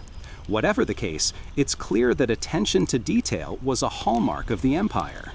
By midday, the sun has climbed high, and the road begins to undulate as it navigates the foothills.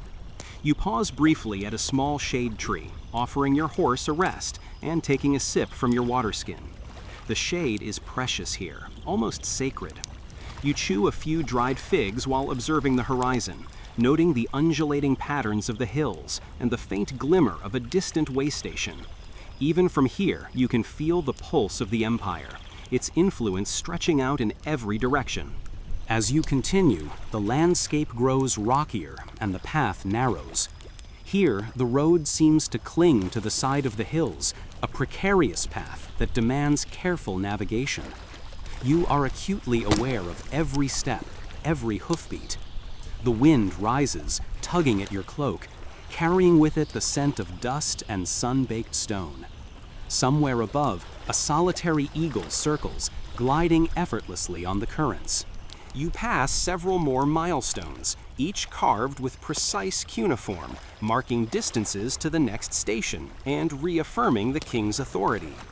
You recall a story told by an older courier about one of these markers, how a satrap once bribed a mason to mark the distance incorrectly, creating confusion among rival messengers. The act was discovered, of course, and the mason faced severe punishment. You smile faintly. Bureaucracy, after all, seems eternal. By afternoon, the road begins to descend toward a fertile plain, dotted with small farms and the occasional shepherd tending flocks. The change in scenery is welcome. The air feels softer, richer, infused with the sense of tilled soil and growing grain. You pass a family carrying water from a nearby well, their bare feet kicking up tiny clouds of dust. They greet you with polite bows, accustomed to the constant passage of couriers through their lands. You pause briefly at a small shrine beside the road, a carved niche in the stone, holding a clay figure of a winged bull. You dismount, tracing the faded lines of the carving with your fingers. Someone, long ago, placed it there for protection, perhaps for travelers, or maybe for messages themselves. You murmur a quiet blessing and mount again, feeling a peculiar kinship with the anonymous hands that built, carved, and maintained the road. As the sun begins its descent, the shadows lengthen and the road narrows again, winding through low hills that soften the light. You spot a way station ahead, its clay walls warm in the fading sun. Smoke rises from chimneys, mingling with the scent of cooking fires. Horses are already resting in the courtyard, and a few riders prepare for the next leg of their journey. You hand your dispatch to the clerk, who inspects the seal and nods with quiet satisfaction. A scribe immediately begins copying the message for the next rider. You are offered a modest meal: lentil stew, flatbread, and figs. The familiar flavors are comforting, grounding you after hours of motion and solitude. While eating, you think about the vastness of the royal road and its impact. Messages you've carried, perhaps trivial by some accounts, have shaped the empire. Orders for military movements, tax records, instructions to distant governors, and personal letters all flow along this network. The road is not just stone and dirt, it is the lifeblood of Persia, connecting people, cultures, and decisions. Historians still argue whether the speed of the road truly mattered as much as the reliability of its network. Either way, it has become a marvel of human ingenuity. By nightfall, you lie down near the fire in the courtyard, listening to the soft murmurs of other travelers. The stars emerge above, scattered across the darkening sky like spilled sand. Somewhere, another courier begins his ride, and the thought comforts you. The system continues, tireless and unbroken. You close your eyes, letting the rhythm of the empire lull you towards sleep, the road and its endless story stretching far beyond the horizon. You wake to the low hum of morning at the way station, the soft bleating of goats mingling with the distant clatter of hooves. Sunlight filters through the cracks in the clay walls, casting long golden streaks across the courtyard. The air is dry, but carries a faint sweetness from nearby date palms. You stretch slowly, letting your muscles remember the rhythm of the road, that steady cadence that feels as natural as breathing. Your horse waits, its coat gleaming in the first rays of light. You saddle up and take a sip from your water skin, savoring the coolness before it warms in your stomach. Around you, other riders prepare for their journeys, some heading east, some west, their cloaks and packs a kaleidoscope of colors against the dust. There's a quiet camaraderie among couriers, unspoken but strong. You nod to one, a young woman from Ecbatana, and she nods back, eyes sharp and alert. The road ahead climbs gently, the landscape opening to rolling hills dotted with shrubs and patches of wild thyme. The air carries a mix of earthy scents, baked clay, dry grass, and the faint aroma of distant cooking fires. Your horse's hooves drum a steady rhythm against the packed dirt, and the road seems to pulse beneath you, alive with centuries of motion. Every mile traveled is a link in the chain that binds the empire together. You pass a small grove of olive trees, their gnarled trunks telling stories of decades, perhaps centuries, of wind and sun. Between the trees, you notice a few crude markers, piles of stones roughly arranged. Local legend claims they mark the graves of travelers who never reached the next station. You glance at them, a shiver running down your spine, and mutter a soft blessing as you ride past. Historians still argue whether such markers were memorials or simple warnings, but either way, they remind you that the road demands respect. By mid-morning, you descend into a valley where a gentle stream winds its way through the land. The water glints like molten silver under the sun, and you hear the faint splash of a fish breaking the surface. A small group of villagers is drawing water, their laughter ringing out, a sharp contrast to the solemn rhythm of the road.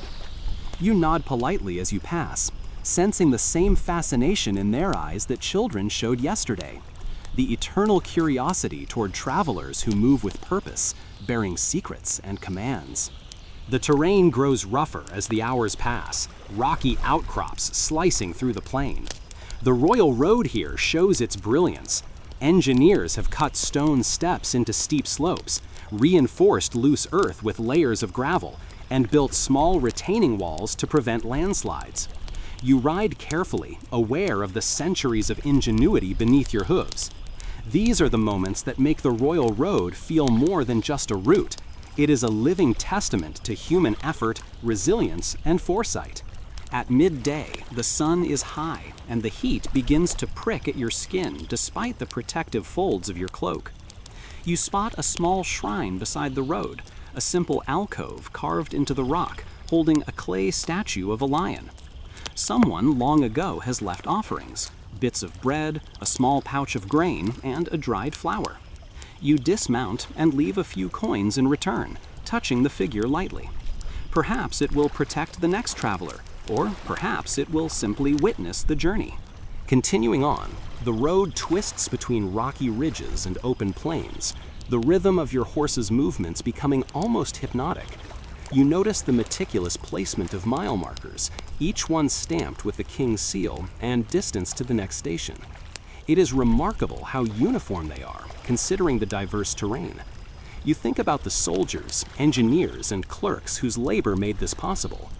Even the faintest error could cascade into delays, but centuries of diligence have minimized mistakes. A few hours later, you come across another courier resting beside a tree, a clay jug of water by his side. He looks up and grins, recognizing the familiar emblem of the royal messenger. "From the east?" he asks. "Yes," you reply. "The next station is still a long stretch." He nods, taking a swig of water. The road never stops, does it? Always another message waiting, another rider to relay it. You smile. It's endless, but that's the point. As you ride on, the plains begin to flatten, the soil turning rich and dark. You pass farmers tending fields, their hands caked with mud, plows cutting furrows through the earth. They pause to watch, some tipping hats or raising hands in greeting. Life moves slowly for them, measured in the growth of crops and the seasons. Yet the royal road touches their world too, bringing news, orders, and connection. Late afternoon brings a gentle wind, cooling the sweat on your brow. You approach a low ridge, and from its crest, you see the next way station in the distance. A modest collection of clay buildings surrounded by date palms, smoke curling from chimneys. Relief washes over you. After hours of riding across barren plains, the sight of human habitation is both comforting and grounding. At the station, you hand your dispatch to the clerk, who inspects the seal and nods approvingly. A scribe begins copying the message for the next courier, maintaining the continuity that is the lifeblood of the empire. You are offered a bowl of steaming lentil stew and flatbread, the familiar aromas grounding you after the long, dusty ride. You eat slowly, savoring the simple, earthy flavors, listening to the distant murmur of water from a nearby stream. You reflect on the road's legacy as you sit by the fire. It is not just a path for messages. It is a network of people, animals, and labor, each contributing to something far greater than themselves. Couriers like you are the visible agents of this system, but behind the scenes are countless others whose names will never be recorded. Engineers, scribes, stable hands, guards, all playing their part in a grand design. By evening, the station grows quiet. Horses are fed and watered, travelers rest, and the desert air cools under a sky blazing with stars. You lie near the fire, the soft murmurs of conversation fading into the background. Somewhere out there, another rider begins his journey, echoing the path you have just traveled. The royal road continues, tireless, binding empire and people together in a rhythm older than memory, yet as immediate as the beat of your Roman heart. You close your eyes, letting the warmth of the fire and the steady cadence of hooves and wind lull you into sleep, dreaming of endless roads stretching across sun-drenched plains and distant mountains. The next morning arrives in a soft haze, the sun diffusing pale light across the plains. You stir awake to the sound of the wind whispering through the sparse trees, the faint murmur of distant rivers, and the occasional clop of hooves on the clay path outside. Your horse shifts its weight in the stall, eager to move, and you can't help but feel a kinship with the animal, both of you accustomed to the rhythm of the royal road, both of you carrying burdens that are invisible yet profoundly important. You saddle up, taking a deep sip from your water skin. The air is already warm, filled with the smell of dry earth, grass, and distant cooking fires. The royal road stretches before you in a pale, almost blinding line, flanked by low hills and scattered groves of olive and fig trees. There is something hypnotic about the view, miles of road disappearing into the horizon, reminding you how small you are, and yet how essential your journey is. Today, the terrain is flatter, the land more forgiving. The road here is lined with well-placed milestones, each stamped with the king's seal and the distance to the next station. You pass them with quiet reverence, thinking about the countless hands that carved each mark, the laborers who risked their backs and time to maintain the flow of information across an empire. Historians still argue whether the precise spacing of these markers was purely practical or intended as a psychological reminder of the king's omnipresence. You like to think it is a bit of both. As you ride, you notice the occasional traveler. A merchant leading donkeys laden with spices and textiles, a priest moving toward a distant temple, a farmer driving a small herd toward grazing lands. Each interaction is fleeting, almost imperceptible, but you feel connected to them through the road. Their lives intersect with yours for mere moments, yet the road ensures that those moments are possible. Mid-morning, the path narrows and dips into a shallow ravine. A stream glints like quicksilver at the bottom, and you can hear the faint, soothing trickle of water. You dismount to let your horse drink and take a moment to stretch your legs. The sound of running water feels luxurious in the dryness of the surrounding land, a reminder of nature's quiet generosity. A few birds flit among the trees, their delicate calls filling the space between the wind and the stream. Near the stream, you see the remnants of a small cairn, stones stacked with care, weathered by years of wind and rain. Local travelers believe it marks the passing of a fellow courier who never reached the next station, a silent sentinel watching over the road. You pause, touch the stones, and leave a small offering, a coin and a piece of dried fruit. Perhaps it's superstition, or perhaps it's gratitude. Either way, you sense that this simple act honors the continuity of those who travel this same path, day after day, year after year. Mounting again, you press onward. The sun climbs higher, and the wind shifts slightly, carrying the sense of distant fields and wood smoke. Your horse picks up a steady rhythm, hooves drumming against the compacted clay in time with your pulse. You reflect on the logistics that keep this road alive. Stations stocked with fodder and water, horses rotated regularly, scribes and clerks ensuring that each message moves without delay. It's an astonishing system, built not only to serve the king, but to embody the empire itself. By midday, you approach another relay station, larger than the last, its walls thick and sun-baked, smoke rising from a chimney like a promise. The station is bustling with couriers, merchants, and travelers. Horses are being fed and watered, messages are being exchanged, and scribes copy dispatches with deliberate care. You hand over your sealed tablet, and a clerk inspects the seal with practiced eyes, nodding approvingly before entering it into a clay register. A modest meal is offered: lentil stew, flatbread, and dried figs. You eat slowly, savoring the flavors and the brief pause from travel. Around you, the hum of conversation is a gentle reassurance. The Royal Road is not just a channel for messages. It is a meeting place for lives that intersect briefly but meaningfully. The rhythm of the courtyard, clatter of hooves, low voices, wind through the trees, has a lullaby quality, soothing the tension of the open road.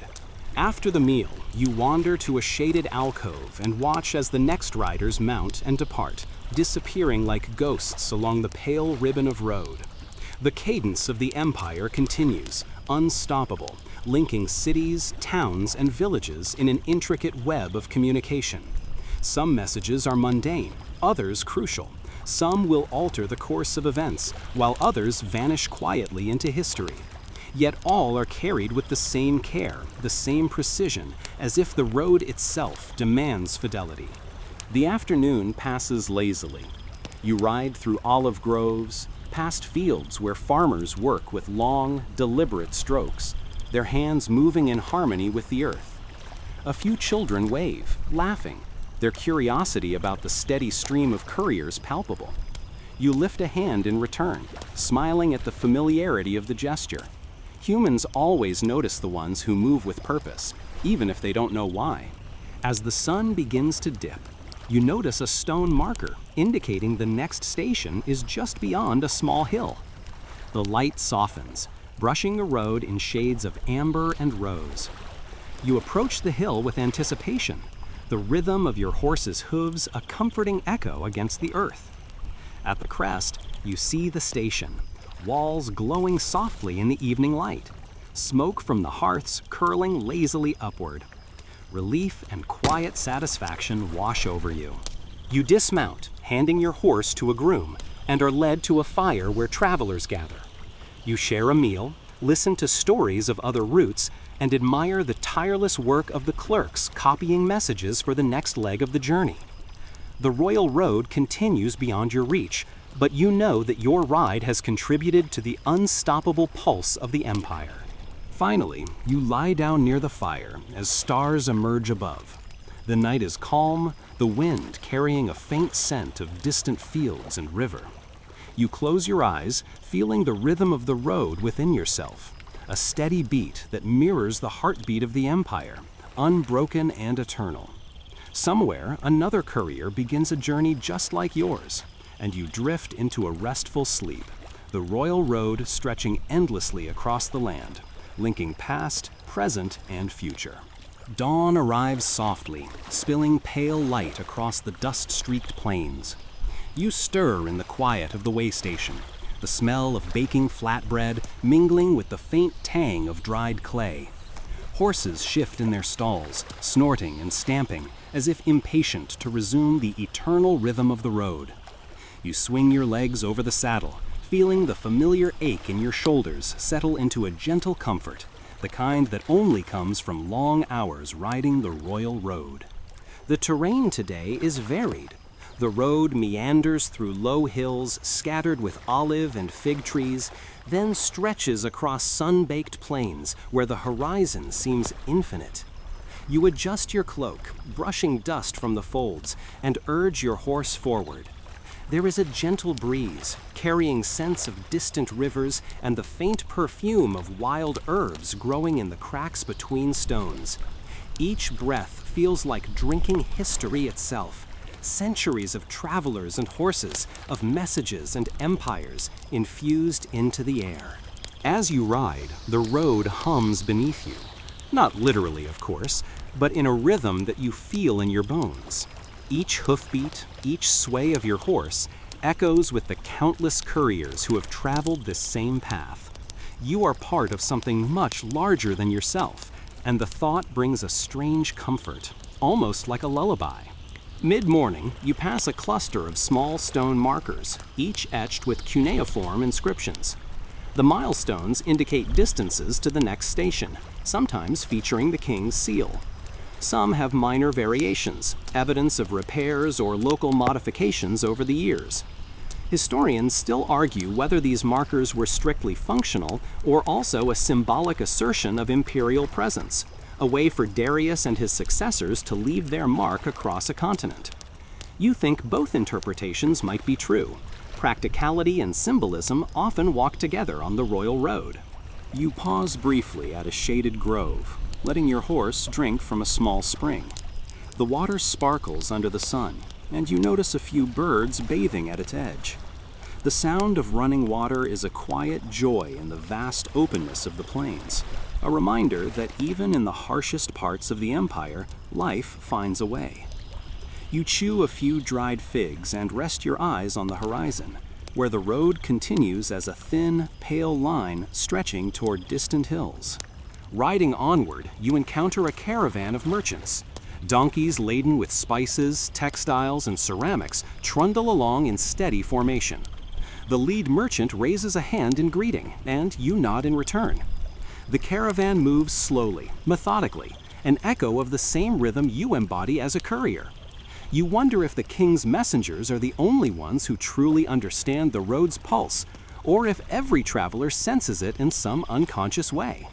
By midday, the sun climbs high, heating the plains, and you wrap your scarf tighter around your face. Dust stirs with each passing breeze, and the horizon shimmers with heat. Ahead, the road begins to dip into a small valley, where the air is cooler and the earth darkens with patches of grass. You spot a lone shepherd guiding his flock, their woolly forms scattered across the landscape. He looks up and waves, a brief acknowledgement of your passage. You think about the network that makes your journey possible, the carefully spaced relay stations, the well-fed horses, the scribes maintaining copies of messages for continuity. Without their unseen labor, the royal road would be just a trail, a faint scar across the land. Instead, it functions as the empire's nervous system, transmitting information with astonishing speed. Some of the messages you carry will change decisions, others are mundane, and some might never be read. Yet all pass through this network with the same fidelity. Afternoon brings a gentle incline as the road twists toward a rocky ridge. You slow your horse, navigating carefully over uneven stones. A small shrine appears, built into a natural alcove in the rock. Inside rests a winged lion, a clay figure weathered by time. You dismount and leave a small token, a coin from your pouch, honoring the invisible hands that placed it there and the protection it is said to offer. The figure's eyes, though faded, seem to watch over the road, reminding travelers of vigilance, of continuity, of the unseen threads connecting them to past riders. As the sun tilts westward, you descend into a fertile plain dotted with fields and small settlements. Farmers pause to watch, children wave, and the occasional shepherd nods in recognition. The royal road touches every life it passes, threading through ordinary routines and extraordinary moments alike. You notice the small signs of human activity along the way, a well-worn path to a spring, footprints frozen in dust, the remnants of a small fire. Each tells a story, quiet but persistent, adding texture to the empire's vast tapestry. Late afternoon, you reach a way station built at the junction of two minor roads. The walls are sun-baked clay, smoke rising lazily from chimneys. Horses are watered and fed, and clerks copy messages into clay registers for the next riders. You hand over your dispatch, watching it entered into the system with practiced efficiency. There is a comforting precision to it, a rhythm that repeats endlessly across continents and generations. By evening, the station quiets. The fire crackles softly, and you sit near it, sharing a modest meal with other travelers: lentil stew, flatbread, and dried figs. Conversation drifts lazily, stories of distant stations and near misses, anecdotes that might never make it into history. You think of the countless couriers who have traveled this same stretch, whose names are lost, but whose labor keeps the heartbeat of the empire steady. Night falls gradually. Stars emerge overhead, brilliant and constant. You lie back, listening to the soft murmur of conversation, the occasional shift of horses in their stalls, the wind sighing over the plains. Somewhere far to the east, another courier begins a new journey, unknowingly echoing the same pattern, maintaining the chain that ensures messages traverse thousands of kilometers. You close your eyes, letting the rhythm of the royal road guide you into sleep, imagining the endless network of riders, horses, scribes, and guards working in harmony. It is a comforting thought, a vast system, tireless and enduring, linking lives, cities, and stories across the Persian Empire, one measured mile at a time. Morning comes gently, a pale wash of light over the plains, brushing dust and stone in soft gold. You awaken to the low murmur of the waystation, the stirrings of horses, the faint clatter of tools, the distant echo of a flute from a traveling musician. The day feels endless, yet intimate, the kind of morning that seems made to remind you of why the royal road exists, not just to carry messages, but to connect lives across a vast, living empire. You swing your legs over the saddle, feeling the familiar ache of muscles that have long adapted to the rhythm of riding. Your horse nuzzles your hand, impatient to move, and you sense a shared understanding. This is a journey repeated countless times, yet each ride is unique in its challenges, sights, and sounds. You sip water, savoring the coolness before it warms in your stomach, and set off. The road stretches ahead, pale and unwavering, cutting through hills and plains, a thin ribbon connecting Susa in the east to Sardis in the west. The landscape today is varied. Gentle slopes dotted with olive trees, rocky patches where the road hugs cliffs, and stretches of flat plains shimmering in the morning sun. Birds wheel overhead, their cries echoing against the hills. Occasionally, a small herd of goats grazes beside the road, their bleating a soft counterpoint to the rhythmic clatter of hooves. You pause briefly to adjust your cloak, feeling the dust settle into its habitual places. By mid-morning, the royal road narrows as it enters a shallow valley. Here, the engineers have left stone retaining walls and gravel reinforcements, evidence of centuries of care. Every mile has been tended by countless hands, laborers stacking stones, clerks maintaining records, guards watching for thieves. The road is more than a passage. It is a living network, a lattice of human effort stretching across the empire. Historians still argue whether Darius and his successors viewed it primarily as a tool of control or as a genuine effort to unify diverse lands. You ride in silence, sensing that it is perhaps both, a mechanism of governance and a symbol of connection. You pass a small spring, its waters glinting in the sun. A few travelers are gathered there, drinking and washing the dust from their faces. You dismount, letting your horse drink, and take a moment to rest. The sound of flowing water is a luxury after miles of dry plains, and you close your eyes briefly, savoring the quiet.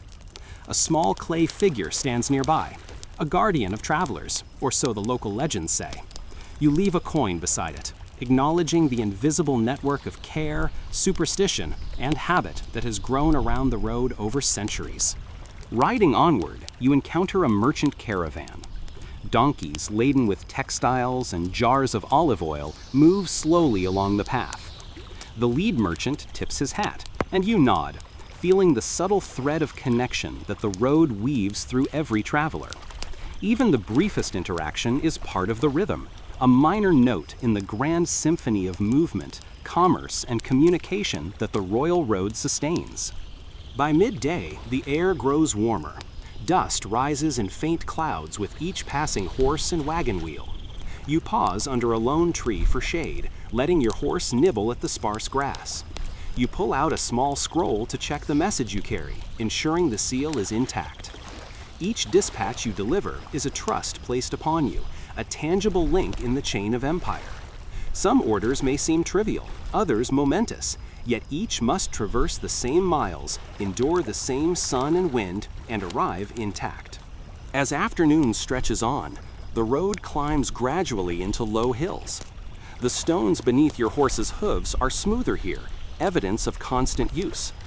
You notice small cairns along the sides, markers left by previous travelers. Some memorials, some warnings, others perhaps offerings to the gods or spirits of the road. You touch one lightly as you pass, a gesture of respect to those who came before and those who will follow.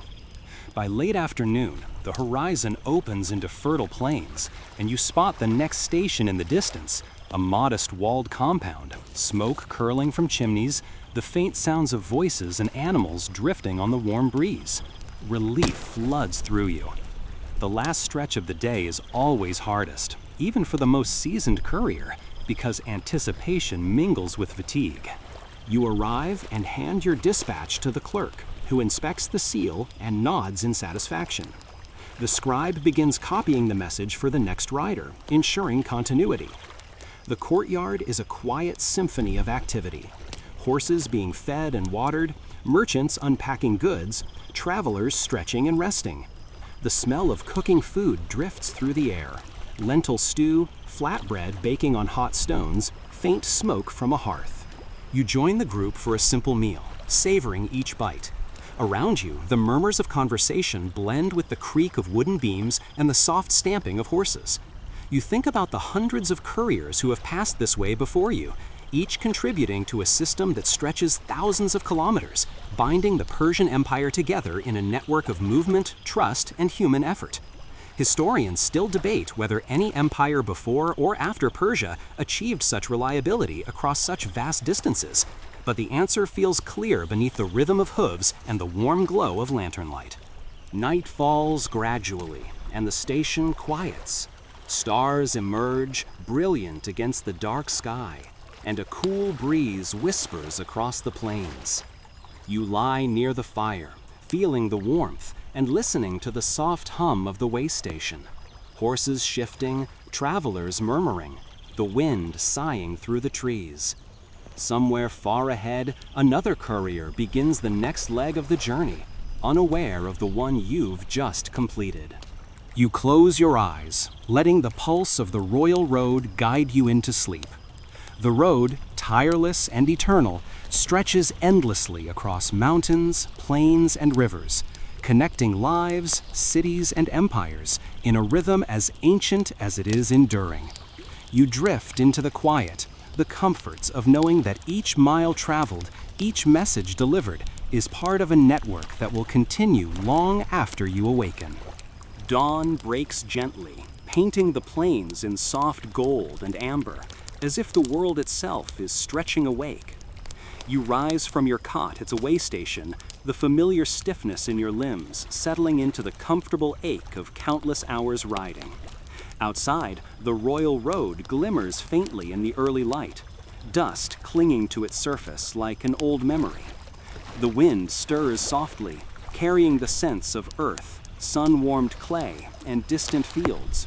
Your horse waits, patient and alert, knowing that the journey is far from over.